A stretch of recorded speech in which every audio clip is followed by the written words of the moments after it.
If you got the time, I'll get. Oh, we have the I have time. nothing but time.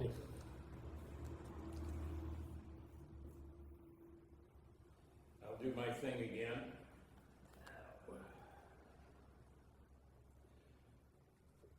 Okay, it is the 7th of March, 2017. We are at 465 West Gravois in St. Clair, 63077. We're interviewing Mr. Jerome Ritter, who owned the Chrysler Ritter Motor Company. Greater Motor Company, a Chrysler and Plymouth dealership. And the interviewer is Mr. Tommy Pike, and recording is myself, Jerry Benner. It is about 11:10 in the morning. All yours. So anyway,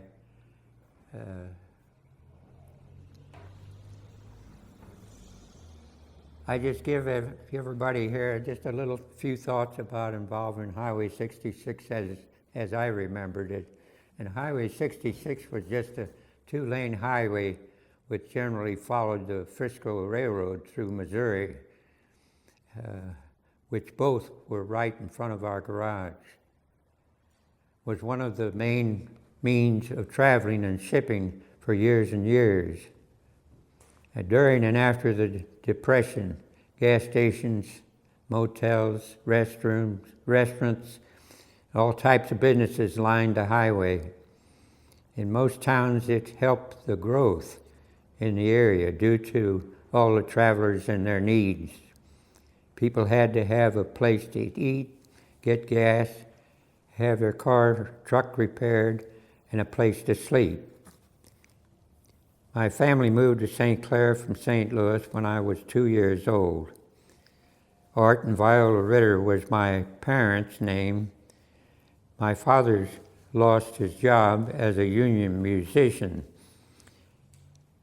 Had a good job as a drummer and doing the sound effects for silent movies in theaters downtown, mainly at the Missouri Theater, which is now Powell Symphony Hall. He had to wear a tuxedo at work. He was one of the lucky ones that had a job early in the Depression. But that ended when sound came to the movies. After that, looking for work, he met Ed Burkle, who had a little alley garage in the neighborhood. They took a ride together in a car down Route 66 and found this gas station for sale in St. Clair and decided to buy it. The property was about 42 acres with a garage, gas station, pumps, and 3 small roadside cabins and 1 two-room cabin for families. It was called Shady Shell Park. Both families had to build a house to live in. Living in the cabins at first, they built the Burkle house first and then the Ritter house later. The Ritters at the time had 4 boys. The Burkles had 4 boys. Later, the Ritter family grew to 7 children. As time went by, it wasn't easy to provide for the needs of the families. The men would work in the garage, and the women would clean and rent the cabins. We started to buy cars that were broke down. There were so many wrecks, and cars left due to motors and transmissions bad that we decided to go into the salvage yard business. And before World War II broke out, we had a very big salvage yard. We even bought out a CCC camp, which was closing down, and the government put people to work at that time building roads and working in parks and all kinds of jobs just to give people out of work a few dollars to make. One of the buildings along the route that come to my mind was Rudy Dane had a garage and bus station in town. He would haul soldiers from Fort Leonard Wood to St. Louis on the weekends and during World War II. Another thing that came to my mind was the sawmills were common through the years. We had two different sawmills, stave bolt mills on our property.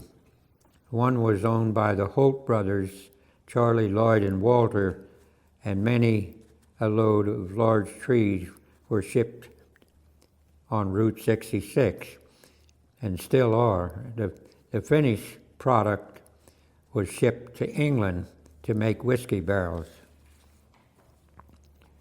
I stopped running record calls when I hit 70 years old.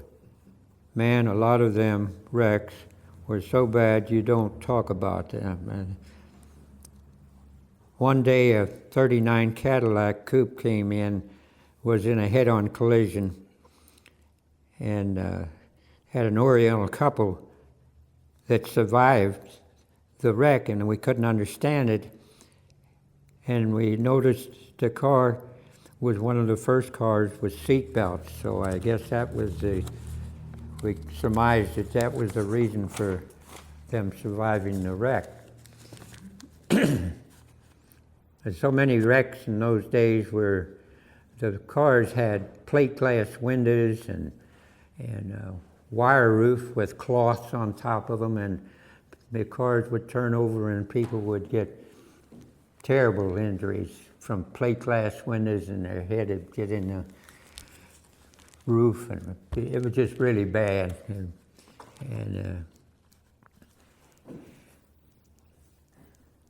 Another thing that come to my mind was if we'd get a call on a wreck, and we'd sometime have to sit there till daylight if it happened in the evening, and sometimes wait for the state patrol to come. Fights would start. Most people didn't have insurance, and they would beat the tar out of each other trying to figure out who was going to pay for the wreck. But that went on, and we had to wait for the state patrol for so long. Like the trooper may be in Herman, Missouri, and we need to get a call to St. Clair, Missouri. So there was very few troopers around at that time. And I worked with Sergeant Montz, Amos, and Butler. They were the three state patrolmen that come to my mind. They were really good fellows. They were easy to work with, and they were easy with people, but they didn't take no baloney from anybody. They were good state patrolmen. And at one time, there was only 5 state patrol cars covered 2 or 3 counties, and only one of them had a radio. That was back in the beginning. And then Sheriff Bill Miller was in Franklin County here. He was the sheriff, and he was. I did a lot of work with him, helped him many a time when he was broke down in the middle of the night waiting to catch somebody that he was looking for. It just still things that pertain to '66. And we had wreckers at those times before World War II, and we all had crank-type winches, hand crank winches, which was something they probably people wouldn't think of today, but man, they were hard to work with. And later after the war, well, we got regular winches on our trucks, but a lot of things. Another thing that came to my mind was people had no money. The farmers would pay their bills on their car repairs with sides of bacon or different types of meat and eggs and products they raised on the farm, and that's how they paid for their repair bills, which was all right with us. They didn't have any money, and there wasn't much money going around. And tires in those days for the farmers, if they were lucky to get 10,000 miles out of a set of tires, they were fortunate. Another little thing that came to my mind was a man by the name of Les Dill and Vivian Peterson approached my dad one day, and he came here and said they wanted to know if they could buy dynamite from us. They needed some dynamite to open up certain sections of the Meramec Caverns that they needed to get it open before they could actually open it to the public. So they wanted to know if Dad would loan them give them the dynamite on credit till they could pay for it when they and Dad finally said yes, you know. So we always went around and said our dynamite opened up Meramec Caverns.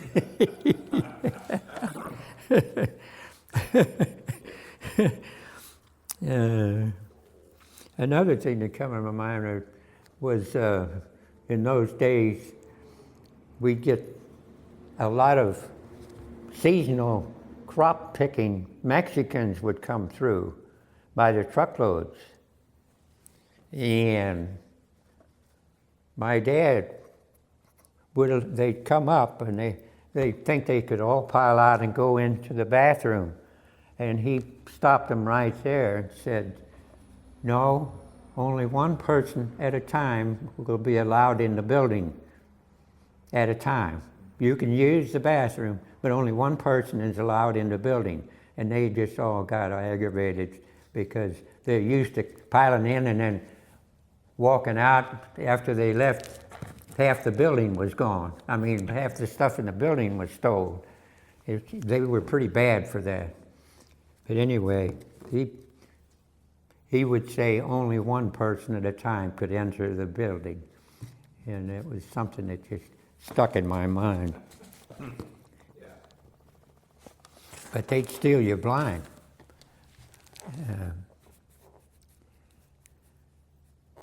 Another thing that came up one night, we were working here, and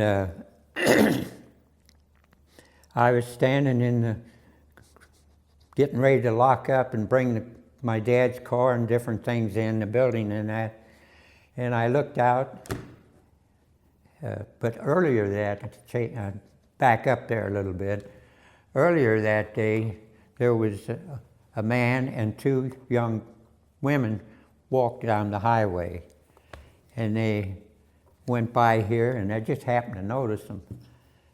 And later that night, when we were getting ready to close up, I looked outside, and I seen Dad's car leave. And I run out there, and I said, somebody moving our car? Dad said, no. I said, well, there it goes, that's the road. So I run out in the driveway, and I looked up the hill, and at the top of the hill, I seen the car stop up there, and the two girls jumped in the car, and they took off west. Well, we decided, we called the state patrol, and we got in another car and tried to chase them down, but they must have pulled off up here at WW, no more than they got in the car. They pulled off the highway. And we went all the way to Bourbon, Missouri, and couldn't find them nowhere. Just run all over the place and come home and decided that we just didn't know where they were at. But when we came home that night, we decided to make another run at it. So we drove from here, looking all the way over all the way up to St. James, Missouri.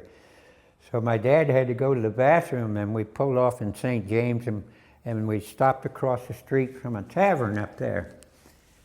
And when we stopped up there, we looked down the street, and there was our car, just not too far from our car was sitting on the street. And about that time, the city policeman must have seen us looking at the car, and we told him who we were. And he said, well, they caught him up there, but they said, He said that damn car was so fast, he said we couldn't catch them and we had to shoot at them. So they shot a hole through the trunk and it went through the back seat and hit one of the girls in the elbow, and then finally they stopped. So they said they couldn't catch that car. They wanted to know what in the world we had in there. It was just a plain car, but it was well taken care of. But anyway, we finally got our car back. That was one thing. Was it a Chrysler? No, it was a Chevrolet, a 40 Chevrolet. We didn't have a Chrysler Plymouth dealership at that time. And hobos off the railroad and hitchhikers along highway were very common. It was nothing to find someone sleeping in a junk car in the morning whenever we come up here. If some people with kids would come in and ask for money to feed kids, Dad would call up Lewis's Cafe and say, I'm sending a family over, feed them and I'll pay the bill. He wouldn't give them money, especially single men. Some people would come in looking for some way to make enough to buy food. My mom would take them upstairs and feed them.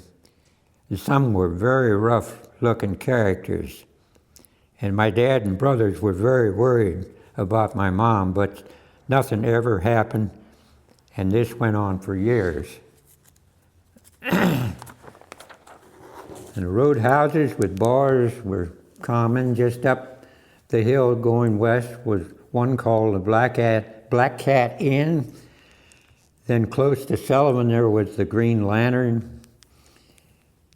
St. Clair had a hotel in town on 66th Route, right just east of us here. And it was called Sloss's Hotel.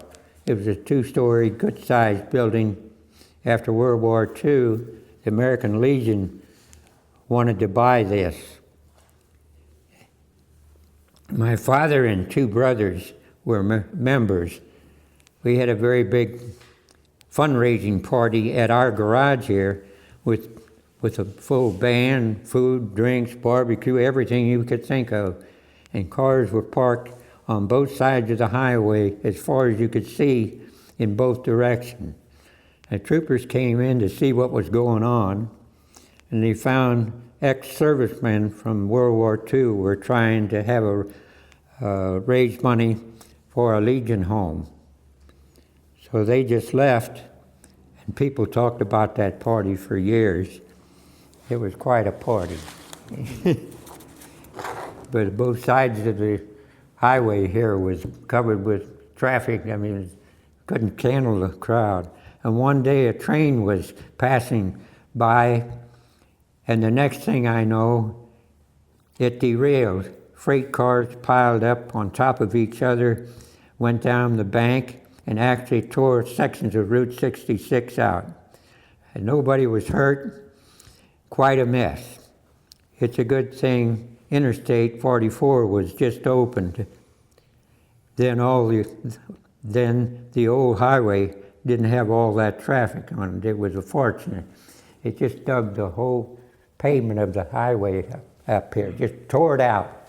And just cars were 3 high over there. It just went by and made a noise, and the next thing I knew, it was coming off the road, right here.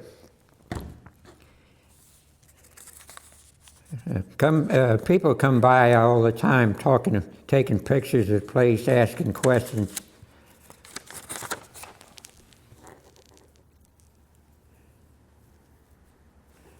In 46, the war was over, and the 2 older brothers came home. The oldest was in 27 engagements in the Navy. I missed World War II by 1 month, and they lifted the draft. They talked to my dad into taking on a Chrysler Plymouth agency, which we did. What were their names? My father? Your brothers? My brother, Bernard, was my oldest, and Jack was my next oldest. And my Bernard was in the Navy, and he was in 27 engagements. He was so fortunate. One time a Jap sub shot, it was a mini sub, it shot a torpedo at the ship he was on a U.S. stack. It was just a newer type destroyer, and the torpedo went directly underneath the ship, right where my brother was working down. He was a diesel mechanic in the ship. The guy come down, told him he must be living 7 lives or so, whatever. Anyway, that was one of the things. But that was in World War II. This was World War II, yeah. My dad was in World War I. He was aboard the battleship Wisconsin, and he was in the band aboard the ship, and he also, because he was a drummer, his coordination was so good. He had something to do with aiming, with traversing, or the 16-inch guns, the cannons on the ship. It had something to do with that. I don't know what it was. Let's see.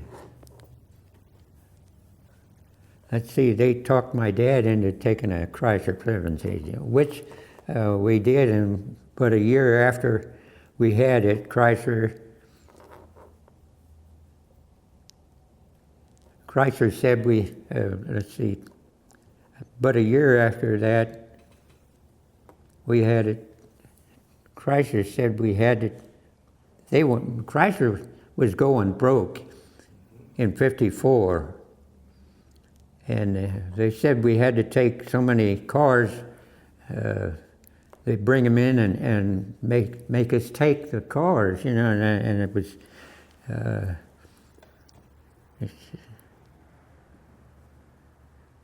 they said if you didn't take these cars, you'd lose your agency. So my dad said, so we did. And we just, somewhere I lost my track here somewhere.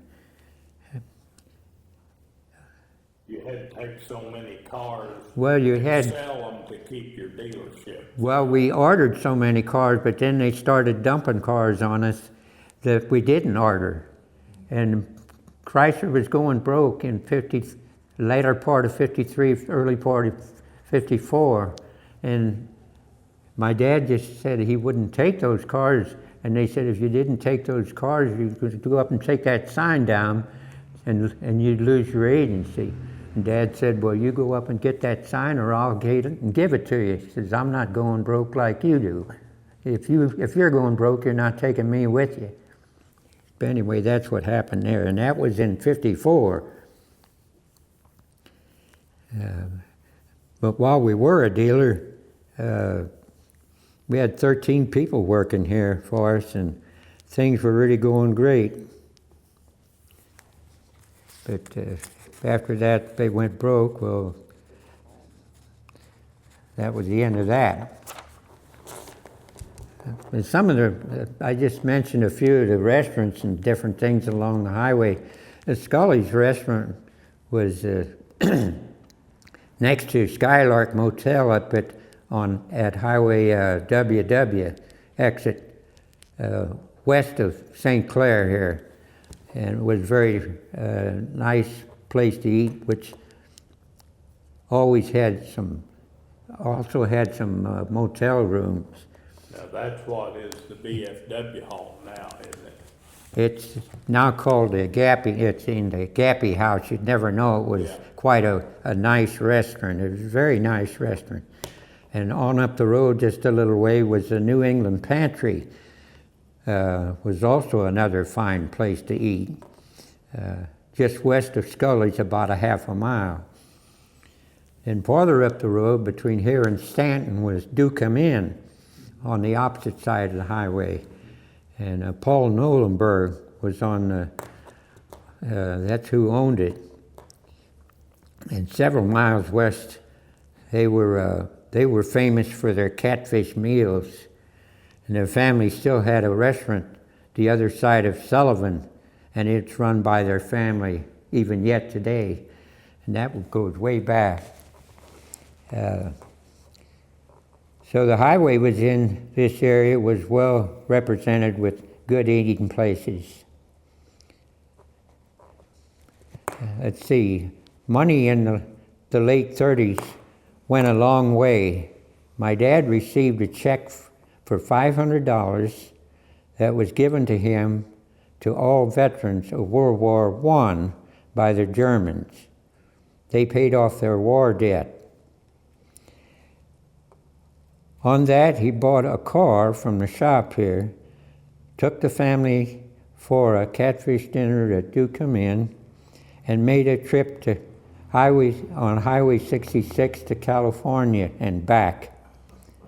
And try to do that today. That was $500, yeah. Pay for the gas. It's hard to believe.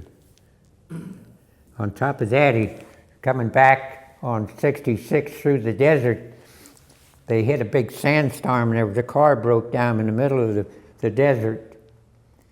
And he hooked on and pulled that car out of the desert into a town which might have been 40 or 50, I don't know how many miles away. It could have been a long ways. Anyway, but in the process of doing that, the sandstorm did a number on the rings in his car, and when he finally come home, it was smoking because of the abrasive got in there and ruined the rings in his car. That was another story. A man was from St. Clair, was traveling in Paris, France, went into a shop there and was looking over some tour guide material. There was a Route 66 tour guide in the USA in that shop in France. But really, what caught his attention was a picture of Ritter Motor Company in the St. Clair was one of the places mentioned and shown. Huh. I believe that had to do with a man that was here earlier by the name of Skip Curtis, who was into Route 66 at that time. Yeah. I think he made some kind of a, he was into that pretty heavy. Yeah. And Well, isn't the name of the fellow that wrote the guidebook right after World War II? His last name is Jack Rittenhouse. Rittenhouse, yeah. Yeah. He Little orange book. He was a salesman that traveled up and down 66, and people. Who? Jack Rittenhouse. Oh, he I don't. lived back east, and he'd go out west, and people would ask him about places to stay and places to eat. So along in the late 40s, he did a driving guide for Route 66 and telling them where to eat and where to stay and such as that. And that was the first driving guide for Route 66. I see.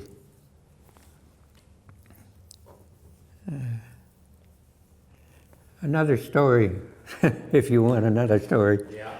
Another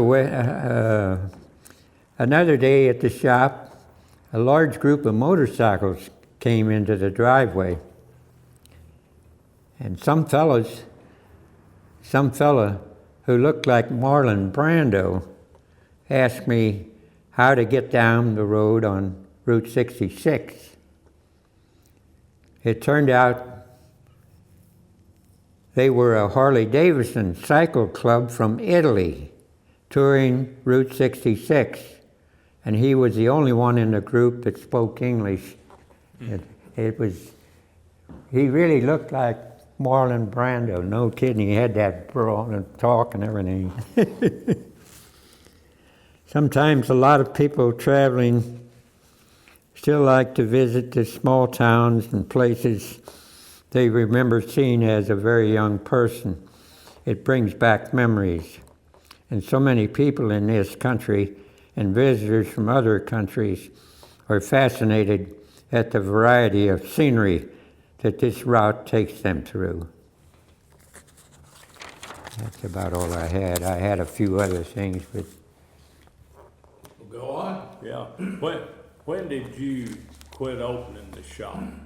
When did we open the shop? No, when did you quit opening the shop? Oh, Or are you still down here? I worked until I was 85 years old here, and my wife become ill, and my legs were caving in on me.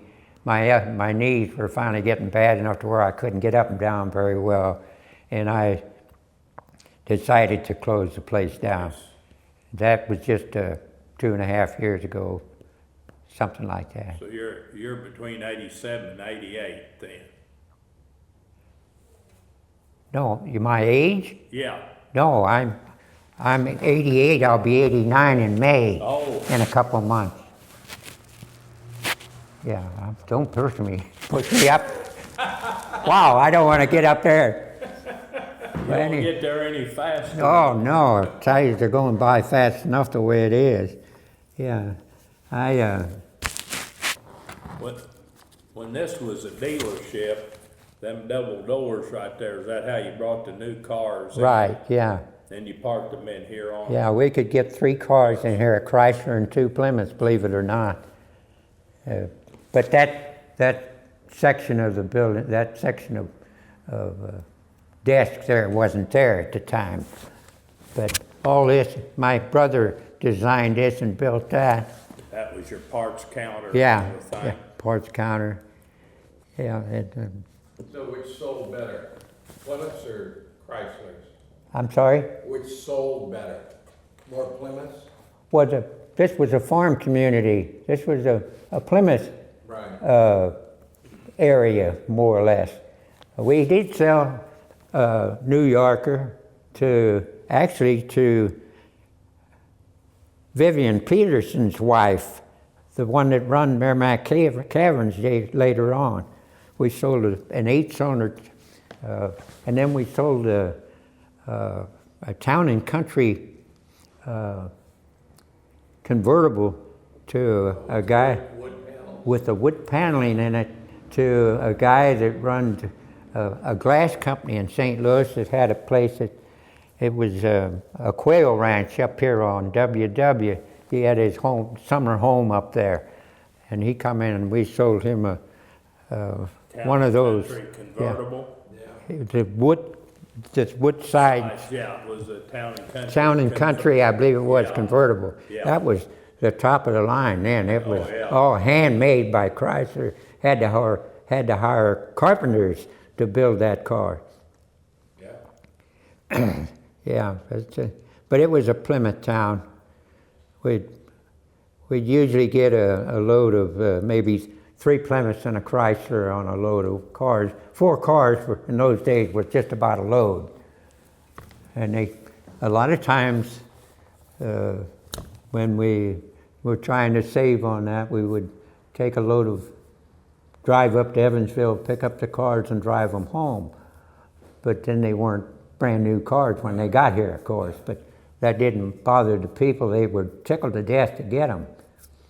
My dad would get so mad at somebody, the guys all coming home from service, all wanted an automobile. There was we had such an enormous salvage yard here one time but during the war, the government would come in and say, like if we had 26, let's say, mastered and standard 36 Chevys, just that particular car. We had like 25 or 26 of them out there. We'd have to wreck a whole bunch of them and only keep one of each. And send them to scrap. Yeah. We'd have to scrap them out. And because of the war effort for getting steel. But we had all kinds of cars. We had Lincoln Zephyrs, we had Chrysler Airflow. Did you get most of them off of 66? They were all traveling wrecked cars, but like a LaSalle got hit by a train and we got it. And my dad left it up there for us to play in, such a plush automobile. He said, now you stay out of the junkyard, and this is your car you can play in, but don't get into the rest of them with snakes and stuff in them. We used to scrap cars and cut them up with axes for scrap iron. We didn't waste the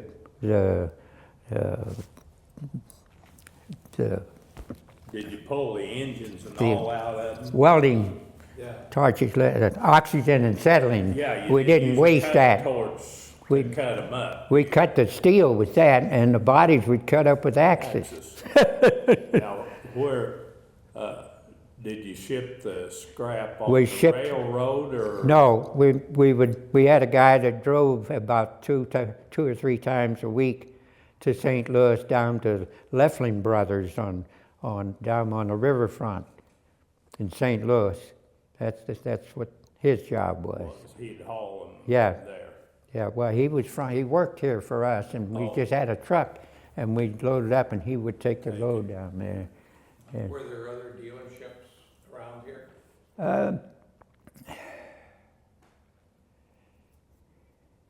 Like I said, this Chrysler Plymouth dealership was right after World War II, but it didn't last long.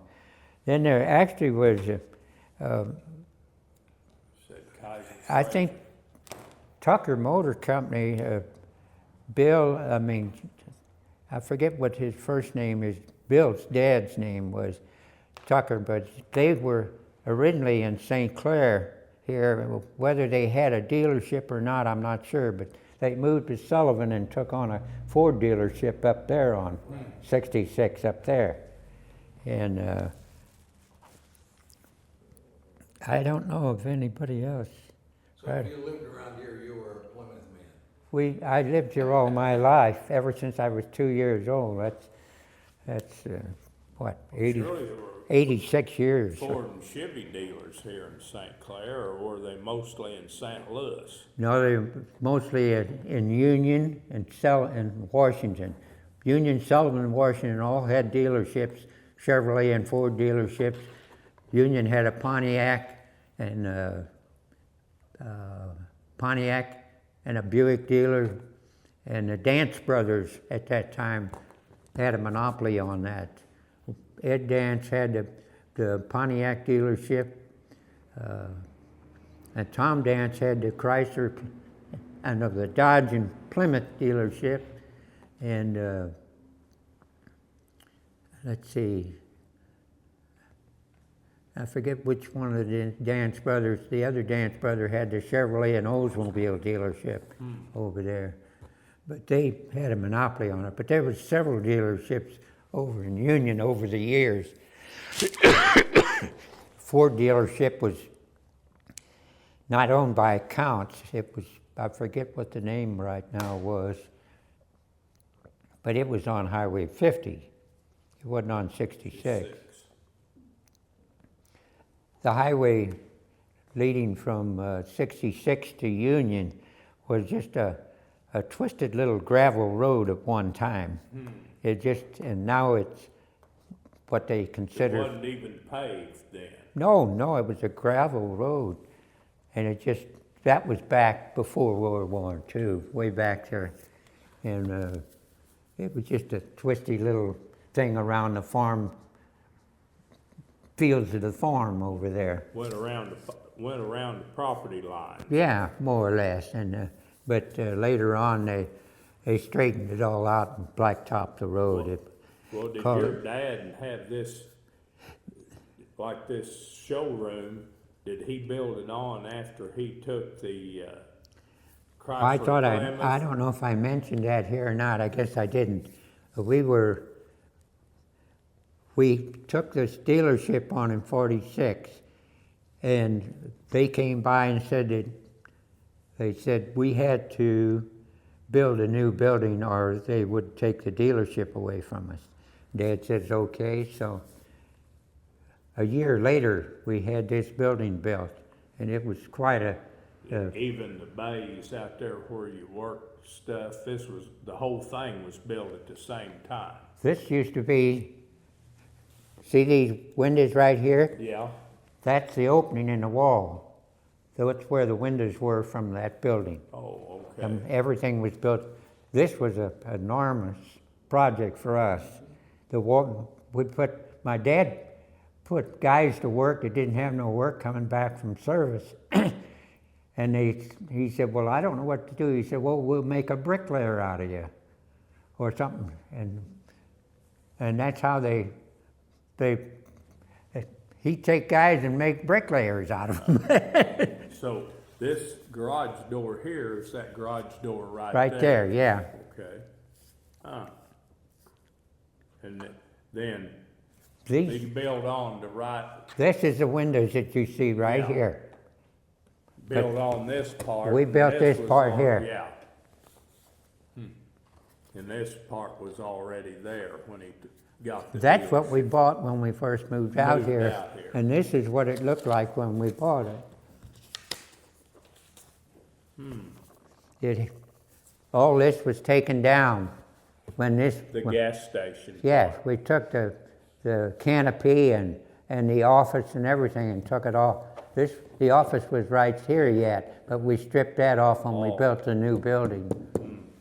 And, yeah, this back part here is that part right there. That's the front of the building. That's the gas station and the Yeah. office. Yeah, and you left the office here. We left the office here Yeah, at this you just time. took the top off and the posts off. Yeah, right. What kind of gas do you sell? Well, at first when we moved out here, it was Shell, but then we took on a Phillips 66 deal, and we were a Phillips 66 dealer for, good gracious, forever. Until the interstate, what tore us up more than anything else was the fact that the state of Missouri and the highway department took the road away from us. I mean, the traffic away from Yeah. us. They tore us up 3 different times over, and they went right through the whole section of ground back there, and they just took my dad to the cleaners. He thought they would leave him a decent place back there that we would build back there. And that's what tore everything up around here. We lost all the, we You lost didn't the have traffic. access to the interstate. They fenced it in. But he was left with the impression that he would be able to have an opening there that he could build up there, but it never happened.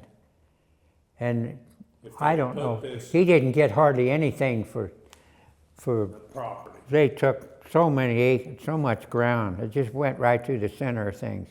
And then we still had Highway 30, That went by. which came down Highway 30 and used old 66 and went around the corner here, curve here. and went around the curve and joined the interstate down here. But it was a very dangerous intersection. It didn't, you just took your chances when you crossed the road. It Crossed wasn't a bridge. 30 just come and went right across the 2 lanes of right, 44. between the east and westbound lanes and the medium. You'd get out in the medium, then you'd have to take your chance of getting on the westbound lane. Oh, there was so many accidents there. Then the next thing I know, they decided to build a bridge Yeah, that's overpass up here, and they went right through our house. My dad and mom's house, which I was living in at the time. Yeah, just right up here. It's back here, yeah. Too bad they didn't go down here to where 66 and 30 went around the curve and put the overpass onto the west. That's what they should have done, and they could have went over the hill here, built a bridge over the railroad, and eliminated that confusion down there, what we still have today. Yeah. And they could have come right straight into there and made it come in. And my thought in those days was that eventually they would build a road, call it Highway 30, off of this bridge here and take it straight to Union and go straight into Highway 47 over the Burbus River over there, instead of all that coming down the hill and hitting 50 and going this way and then going over the bridge and then going that way. And they had such a confused project that they just finished over there, building bridges and everything else. And it's a nightmare over there where 47 goes to Washington, Yeah. right there in Union. So that has nothing to do with us, I guess, but this is, so I don't know whether you left it here or what, but this was Skylark Motel at Yeah. Route 66 helped And- finance it. Yeah, the association helped them get the grant to repair their, Yeah. Robert Johnson was a lawyer that owned that. Bob and Ann Johnson were both good friends of my dad and mom's. He was a lawyer. And he had that place. yeah, I remember when that was open, when 44 went through, I mean, that was still operating. Yeah, And even that during 44 operation, yeah. Yeah. Well, it was right there at their place. It was right there at a get off and, But they couldn't get off until they got off down here at 30 Yeah. and go up that route. but they still survived for several years. Yeah. Yeah, it was a nice landmark. It was a nice section, and it had Skylark Motel and Scully's, and then they had another motel just stone's throw up the road. I forget what that was. I forget what that motel was. But I knew all them people, but I can't remember names anymore to mount anything. But This is pretty neat. yeah, a fella had that picture. Well, we had that. What's strange was, over the years, you'd think you'd have all kinds of pictures of this building and everything else that went on, and we didn't. Or I couldn't find this. About the only picture that I could find of the building back there when we were First started the dealership. Yeah, back in those days. I don't know, we had all kinds of pictures of kids and this, that, and the other, but actually we never had hardly any pictures of the building. Now, I don't know if it was you or Skip or who it was. I don't know if when you had a dealership or if somebody did this later, they had a picture of the dealership, and I'm thinking there was a 51 or 2 Plymouth convertibles back then out here in front and all, postcard. That was my my brother's car, but my dad used it all the time. Oh, well, I have a couple of those postcards I bought, but they're new. Somebody's redone them, and it says on the back, Ritter Motors, St. Clair, Missouri. Is that right? Yeah. You still got that sticker on there? Was it a red and gray one sticker? It's a black and white picture of the dealership here in front. I follow you. It's like this, only it's a postcard and it's the front of this building, and there's 2 Plymouths back then. One's a convertible, and I think the other one's a 2 or 4 door sedan. Okay. I still got those a lot of those things when we were a Chrysler Plymouth dealership. Those things that we put on cars when we sold them. Oh, the dealership tag. Yeah, more or less. It was just about that, about like Was a it postcard. stick-on deal? Huh? Was it a stick-on deal? Yeah.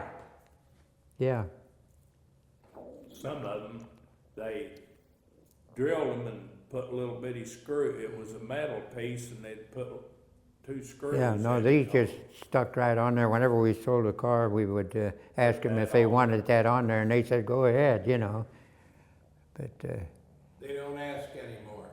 They No. just put it on. Put it right, on. yeah. Well, that's what it was. It was just a glue-on thing. Now, Here's, that shipping the cars was, like I say, I got the bill sheets off of all the Plymouths I've got, and I can't believe, after you learn to read them and how they were shipped by, it had 4 by rail, by boat,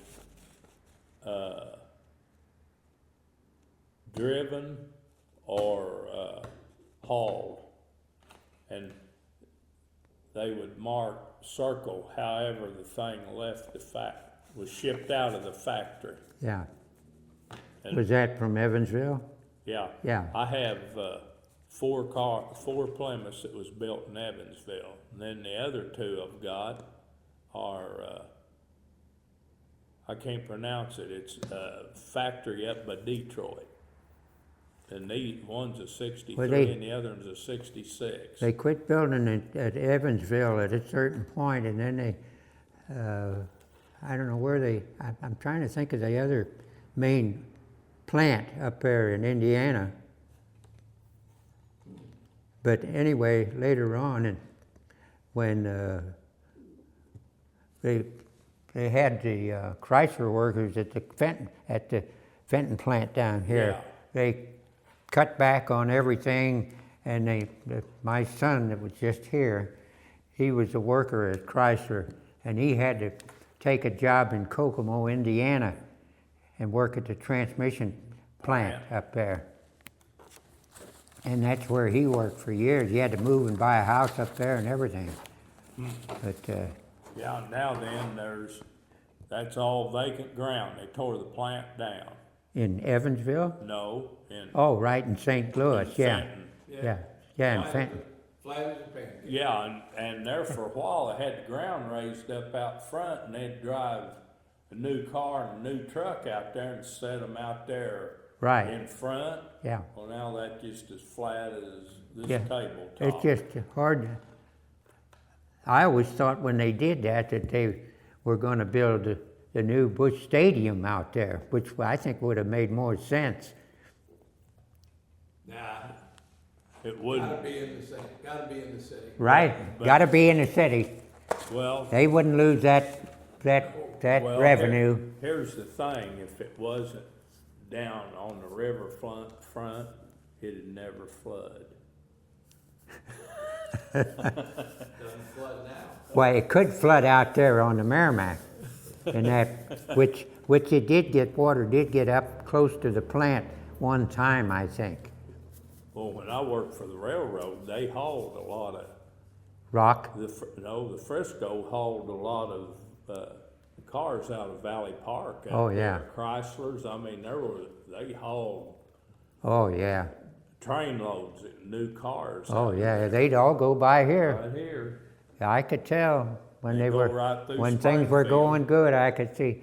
When there's a lot of freight moving, and whenever all the freight from China and Japan and all these boxcar deals, tractor trailer, Containerized freight. yeah, they'd come by here day after day after day.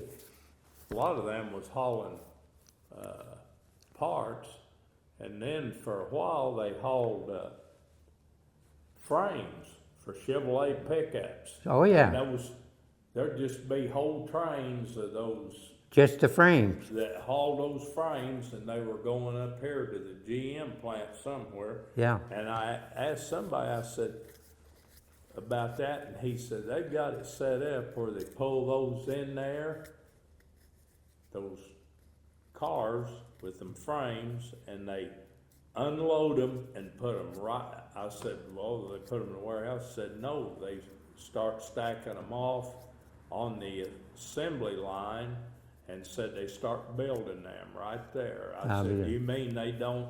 He said, everything's moving all the time, and he said if one of them trains was to derail, they'd have to shut the assembly line down because they don't have anything to put the parts on. yeah, they don't.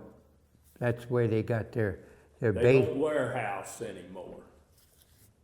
I'll be darned, yeah. And I said, well, that's why I guess they build so many. And I know when those trains would come through, they were critical that they maintained their schedule. Right. Yeah, that's, or when I got they're to, good. I got to go We're through. good. So, I'm gonna shut her down, Okay, and,